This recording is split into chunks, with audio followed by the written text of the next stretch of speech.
भारत ने अपनी G20 presidency के दौरान एक गंभीर विषय दुनिया के सामने रखा था।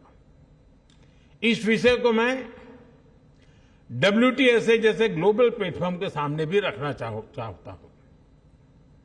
ये विषय है डिजिटल टेक्नोलॉजी के ग्लोबल फ्रेमवर्क का, ग्लोबल गाइडलाइंस का। अब समय आ गया है कि ग्लोबल इंस्टीट्यूशंस को ग्लोबल गवर्नेंस के लिए इसके महत्व को स्वीकारना होगा। टेक्नोलॉजी के लिए वैश्विक स्तर पर डूज एंड डोंट्स बनाने होंगे।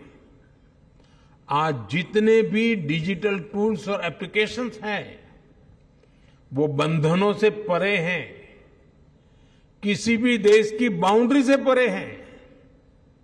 इसलिए कोई भी देश अकेले साइबर थ्रेट से अपने नागरिकों की रक्षा नहीं कर सकता।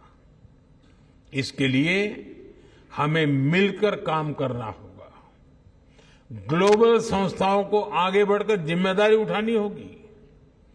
हम जानते हैं, हमारा अनुभव, जैसे हमने एविएशन सेक्टर के लिए एक ग्लोबल रूल्स एंड रेगुलेशन का फ्रेमवर्क बनाया है, वैसे ही फ्रेमवर्क की जरूरत डिजिटल वर्ल्ड को भी है।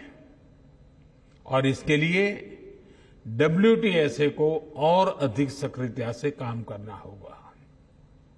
मैं WTSA से जुड़े हर सदस्य से कहूंगा कि वो इस दिशा में सोचें कि कैसे टेलीकम्युनिकेशन को सभी के लिए सेफ बनाया जाए।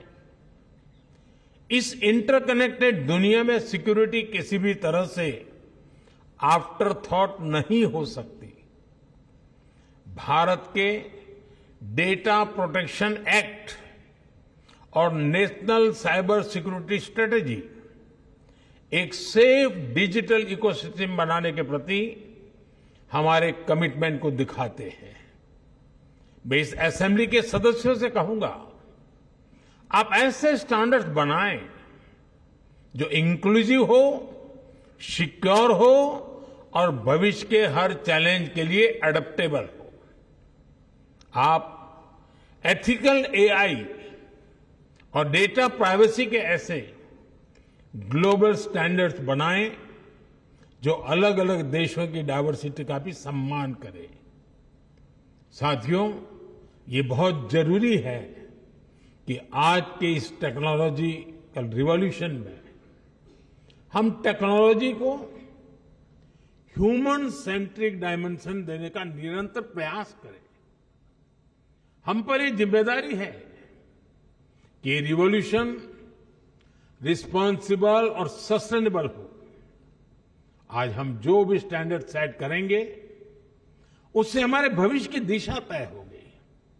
इसलिए सिक्योरिटी, डिग्निटी और इक्विटी के प्रिंसिपल्स हमारी चर्चा के केंद्र में होने चाहिए।